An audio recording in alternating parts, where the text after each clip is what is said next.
Aku boleh keluh kesah yang banyak sampai di sini boleh? Boleh kita bebas obrolin aja. Ngobrol santai ini. Ini mereka nggak akan pulang besok mereka. Iya. Aku sampai sebutin nama orangnya. Pertama ada teman Niko dari Belgia. Dia cerita dia punya customer namanya si White, orang Prancis. Itu ketipu sama pemuda yang itu penipu. Ya kemarin aku juga sempat dengar itu di Malaysia juga kayak gitu. Yang sering terjadi kenapa kita nggak pernah beli di Indonesia, yaitu penipuannya tinggi. Jadi di kita itu kita cuma punya 2 musim. Ya. Punya 2 musim dan kita bisa breeding kapanpun selama setahun. Husnul gitu, cobalah berbagi resepnya gitu ke teman-teman. Gimana sih bisa menghasilkan ikan dengan body yang proporsional? Berawal dari hobi dan aku menyukai ikan koi. Beribu kegagalan jadikan pengalaman guru besarku. Kita lanjutkan ya, tadi baterainya habis dan kita lanjutkan ngerok tai. Nyangkruk sambil cerita santai. Oke, lanjut. Nyampe mana tadi? Mana itu? Ya? Antara pembudidaya sama kiper. Perawat sama kiper. Penyebutannya paling enak apa ya? Selama ini kita terbiasa dengan bahasa kiper. Ya, mungkin itu aja boleh. Ya, mungkin bahasa-bahasa itu tidak bisa kita musnahkan. Udah susah ngomongnya. Mungkin satu itu dulu ya, Indonesian koi itu dulu ya. Itu dulu. Itu pun sempat kok ada yang memang kurang setuju. Aku masih lebih suka ikan lokal kok. Ada yang begitu. Iya. Tapi memang ya semua butuh proses lah. Kalau lokal itu ada efeknya pada saat kita jual ke orang luar. Jadi aku tuh beberapa kali ketemu sama teman-teman juga yang mereka juga tertarik dengan Indonesia. Ada beberapa orang chatting juga di aku tuh Amerika Latin, terus orang dari Eropa, terus daerah-daerah negara-negara Arab. Nah, dengan ada penyebutan koi Indonesia, berarti kan identitas. Kalau lokal kan mereka lokal mana kan gitu. Pasti. Itu jadi harus kita itu efeknya memang penyebutannya simpel. Nah, lokal sama Indonesia apa sih bedanya sama-sama, tapi dalam sisi pemasaran Indonesia itu jauh lebih bagus. Benar. Jadi membangun brand. Iya, branding. Membangun brand. Dan ini pesan untuk teman-teman yang suka posting. Ya. Kayaknya jangan diulangi. Jangan lokal tak gentar gitu ya. Bukan gitu, jangan ulangi posting ikan kating itu loh. Oh, iya. Yang masih basah. Memang sulit sih. Itu kita dilihat internasional. Jadi nanti image-nya yang kena Indonesia juga. Orang Indonesia itu ikan kayak gini dijual. Aku boleh keluh kesah yang banyak sampai di sini boleh? Boleh kita bebas obrolin aja. Ngobrol santai ini. Ini mereka nggak akan pulang besok mereka. Iya. Aku sampai sebutin nama orangnya. Pertama ada teman Niko dari Belgia. Dia cerita dia punya customer namanya si White, orang Prancis. Itu ketipu sama pembudidaya Indonesia. Kurang keras kok. Ketipu sama pembudidaya Indonesia. Dan itu apa itu screenshotnya? Ketipunya gimana? Ikan postingan. Diambil duit. Oh, ya. Yang banyak penipu yang lagi marah ini. Ya. Dan ini benar. Dari dulu sebut orangnya siapa? Dan ini benar. Aku cek Facebooknya aktif. Saya juga ada cerita itu. Aku itu yang pertama. Yang kedua, temanku dari Italia sama. Ketemunya di Jepang. Kan di Jepang tuh kita ketemu ya. Banyak orang Eropa banyak. Sama. Sampai bahasa dia apa? Wah, Indonesia itu penipu. Ya, kemarin aku juga sempat dengar itu di Malaysia juga kayak gitu. Di Malaysia juga gitu ya, Mas ya. Coba sampean kemarin di Malaysia ada yang ngomong seperti apa? Gini, saya di Malaysia itu sama gitu. Kebanyakan gitu. Ini benar koi Indonesia? Ya benar koi Indonesia. Langsung order aja di Indonesia. Enggak, katanya banyak penipuan di Indonesia. Yang sering terjadi kenapa kita nggak pernah beli di Indonesia? Yaitu penipuannya tinggi banget. Itu memang kita terkenal penipu. Itu yang dikenal orang lain di luar negeri itu kita Indonesia terkenal juga. nipu. Jadi kita yang benar-benar pedagang ini jadi korban. Iya. Jadi kena memang, imbasnya. memang sempat sih saya pribadi kemarin ketemu, mungkin mereka hobis di Malaysia ya, mereka sebenarnya suka dengan produk Indonesia ini. Ikan bagus, harganya murah. Iya. Iya. Cuma mereka sampai cerita begini, ada yang minta transfer uang dulu, Baru dikirim. ikan nggak dikirim. Ada yang ikan dikirim, tapi nggak sesuai. barangnya nggak sesuai, Ya, sama. kayak gitu. Jadi ya kita mohon sama teman-teman pelaku koi, Jaga nama baik. jaga nama baik Indonesia lah intinya gitu. Jangan sampai hal-hal yang memang akhirnya merusak pasar nih. Ya, yang kena kita semua. Semua. Iya. Semua kena gitu. Imbasnya semua. Saling menjaga lah ya. Karena kalau udah membawa nama negara itu seluruh. Iya. Tapi memang rasanya sih justru ini pelakunya malah bukan orang dari koi. Iya. Iya. Karena banyak akun-akun bodoh. Ya. Terutama Instagram. Ih, itu Dan mereka bersponsor kok. Iya. sponsor ya, kebanyakan kayak gitu. Gila itu. Betul loh. Iya, gitu. Bahkan memang sempat dari pelanggan dari Indonesia sendiri pun ada yang pernah kena, sampai saya kebetulan akhirnya saya tahan. Dia udah terlanjur TP sampai 1 juta. Terus kirim fotonya ke saya gitu kan. Kebetulan mau cari, ngomongnya waktu itu masih koi lokal. Saya pengen punya koi lokal yang bagus. Kan harganya nggak terlalu mahal, sampai tak tawarin ikan impor pun enggak, saya nggak mau. Dia tunjukin fotonya, ini murah mas, kualitasnya bagus, ini produk dari Indonesia.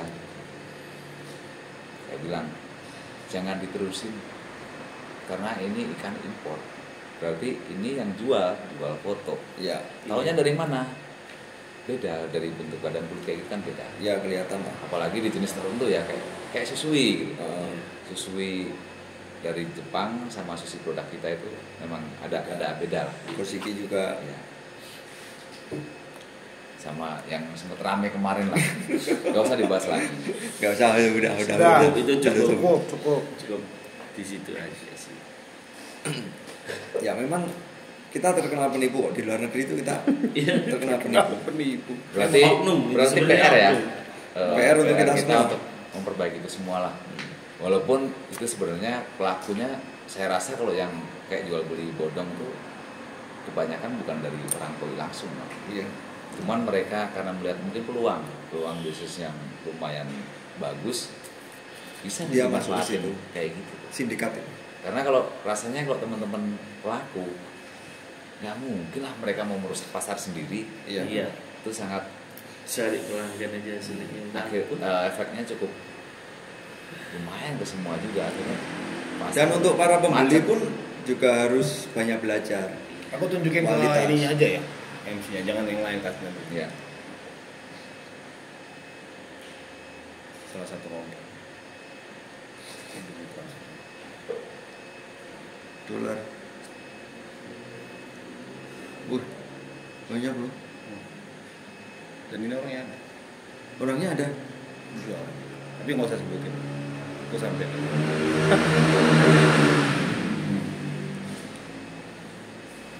Oke. Nah, Oke. kan? Jadi kita disimpan aja, nggak usah Iya. aku tunjukkan ke yang lain karena nggak boleh kan ini aib orang. Biar bukti aja. Banyak itu. Nah, Banyak. bahwa hal seperti itu ini bukan orang lain. Tadi Mas Soro bilang orang lain di luar koi. Ini orang koi sendiri. Orang banyak. Waduh. Ini agak berat nih. Nah, itu yang maksudku, ayolah teman-teman. Kesadarannya lah. Sadarlah gitu loh. Jangan hanya memikirkan untung sesaat dan kita kepercayaan orang hilang, dan kasihan loh teman-teman yang jujur yang benar itu jadi korban. Itu kontak WA-nya juga benar. Benar. Data cek langsung, data cek orangnya. Jadi ini nggak cuma di luar negeri, jadi di dalam negeri pun sama. Saya tuh sebagai salah satu bukan korban, tapi lucu ketika ikan ini diposting, padahal ikan saya, kan gitu, lucu. Ikan saya diposting, saya tanya berapa harganya, dikasih harga padahal ikan di rumah. Nah ini sering terjadi. Itu Iya. teman-teman ini Pernah mengalami itu? sudah pernah. Jadi ketika Sering itu, jadi sering dari teman-teman ini penjual ini kadang itu juga apa ya? Kalau bahasa Jawanya kemajon. Ataupun dia ngawur. Kan Berarti mungkin kasih label aja ya.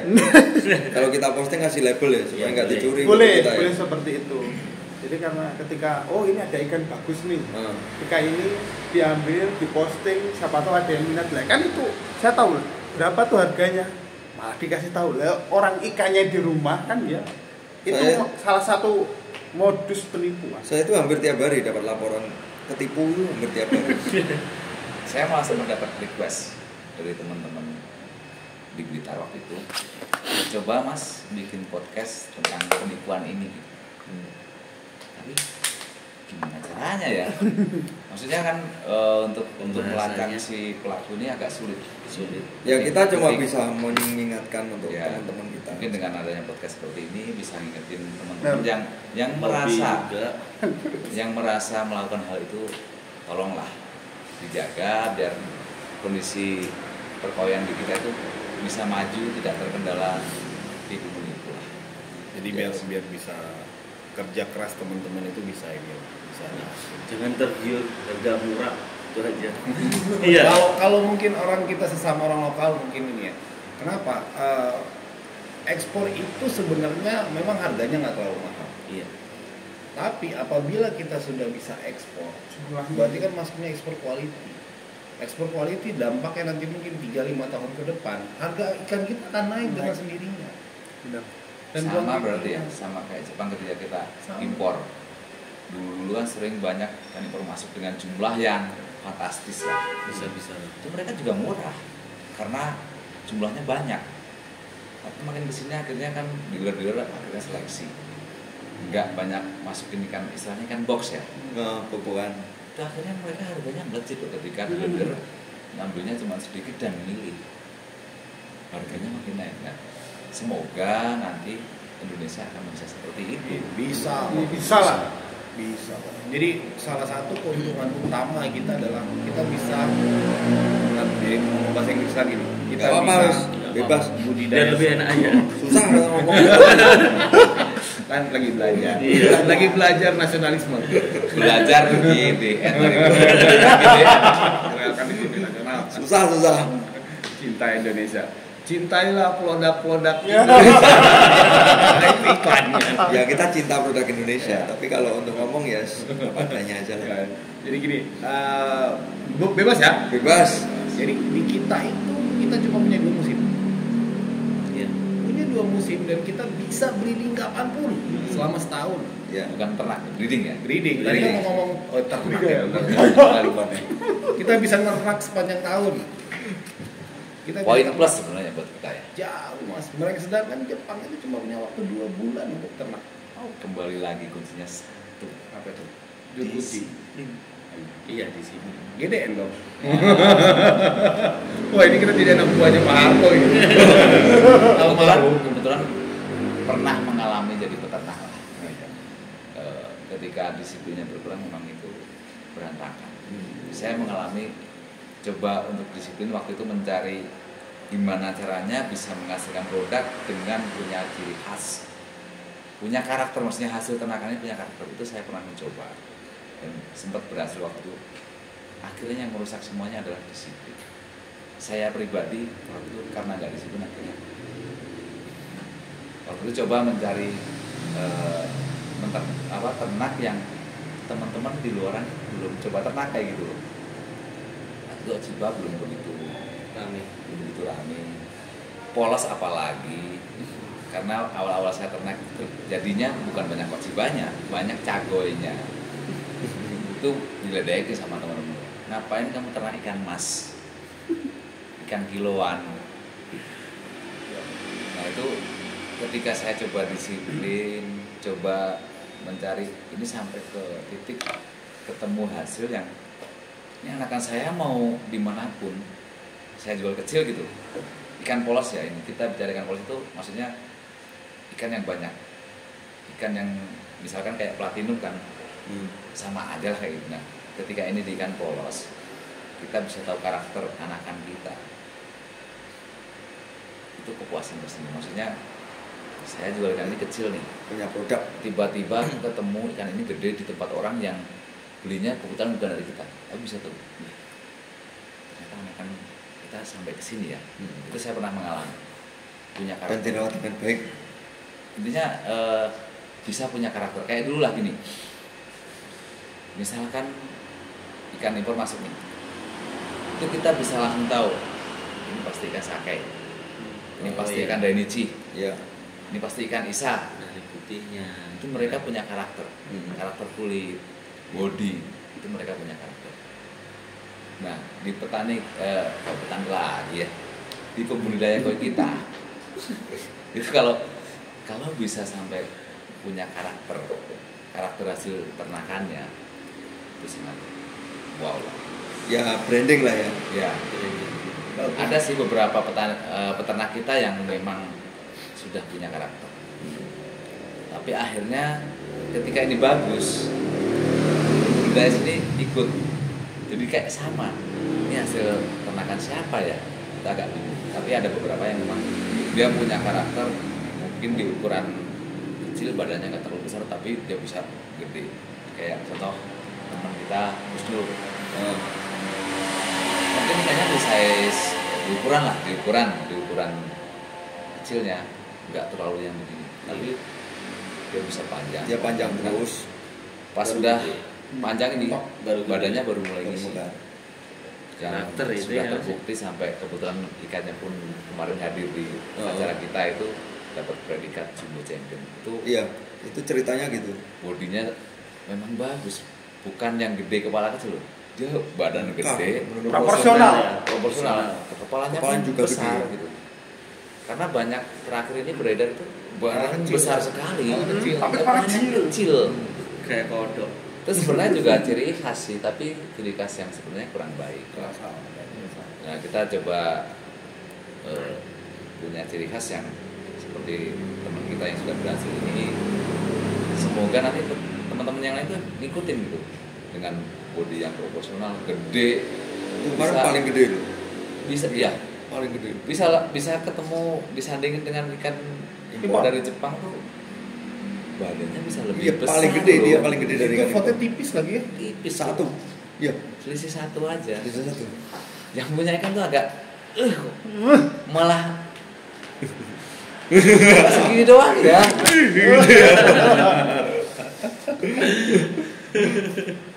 Bisa. Ya, Ya, kemarin memang paling gede. Bodinya paling gede. ini request lah ke teman-teman yang sudah cukup berhasil di pembudidaya Indonesia, Om Kusnul gitu. Cobalah berbagi resepnya gitu ke teman-teman. Gimana sih bisa menghasilkan ikan dengan bodi yang proporsional, yang akhirnya bisa besar dengan bentuk kepala bagus, sampai ke belakang pun pangkalnya juga besar, pangkal ekor nih. Iya. Enggak yang buncit. Heeh. Itu Gede sampai belakang. itu hasil yang luar biasa lah. Perlu diapresiasi. Terima kasih Mas Kusnul. Ini jadi PR dong. Saya harus ke Kusnul besok. Oh iya. Harus. Nanti dilanjutin ke Om Kusnul biar berbagi ilmu lah. Biar Jadi, teman-teman itu jawaban dari ini saya harus ke Kusnul ini. Iya, harus. biar teman-teman bisa ada perkembangan khususnya di Gosamke ya. Iya, bisa. Kalau saat ini kan Oh, Makul. masih di kelas polos lah, polos. Tapi itu tetap perlu diaplikasi. Nah, Gosamke ini sementara saat ini di timur itu ada di Kediri ada AKF. Ya. Pemagung. Itu untuk body sudah mulai bagus dan kebetulan memang Doisu sudah juga, Pak Pingi. sampai tingkat Grand Grand Champion. Champion yang ketemu ikan impor, dan Pak Pingi juga doisunya Doijunya juga bagus untuk di kelas doisu sampai size sampai ukuran 70 cm bisa Grand Gak Champion. apa-apa, bilang saja. Iya. Susah, kita ribet ngomongnya. yang penting Makanya- Indonesia koi, ya kan? Ini kan bisa jadi motivasi. Jadi Ya buat teman-teman pembudidaya koi di Blitar, di Kediri yang memang sudah Ya. cukup berhasil di hasil budidayanya, minta berbagi ilmunya sedikit lah. Kemarin apa sih resepnya gitu loh. dari AKF sempat posting di Facebook, saya lihat ikan yang udah dibeli orang dikeeping dengan baik itu hasilnya wow. Kalau pengen lihat bisa dicek Facebooknya dari AKF. Ya jadi intinya biar teman-teman ini dapat ilmu tambahan, resepnya apa sih bisa ikan besar itu, apakah cuman dari induknya yang besar ataukah ada pakan khususnya atau cara pemilihannya jantan yang sudah dewasa atau bagaimana, nanti mungkin bisa berbagi. Itu sebenarnya petani-petani kita, budidaya breeder aja. Pembudidaya koi di Indonesia itu emang kalau yang kalian tuh gini, kebanyakan mereka itu hanya berpikir, maaf kata bukan ini ya, dia berpikir pendek. Jadi aku ngambil contoh itu breeder Jepang, breeder aja sebetulnya. Oh iya. Breeder Jepang, mereka sukses sekarang itu dari kakeknya. Ada bahasa istilah kalau di Jepang tosai ya. Iya. Tosai rata-rata itu 20 cm ke bawah. Kecuali ada istilah Jepang tosai mungkin 40 cm ya setahun 1 tahun. Di kita 1 tahun bisa. Dan aku menyukai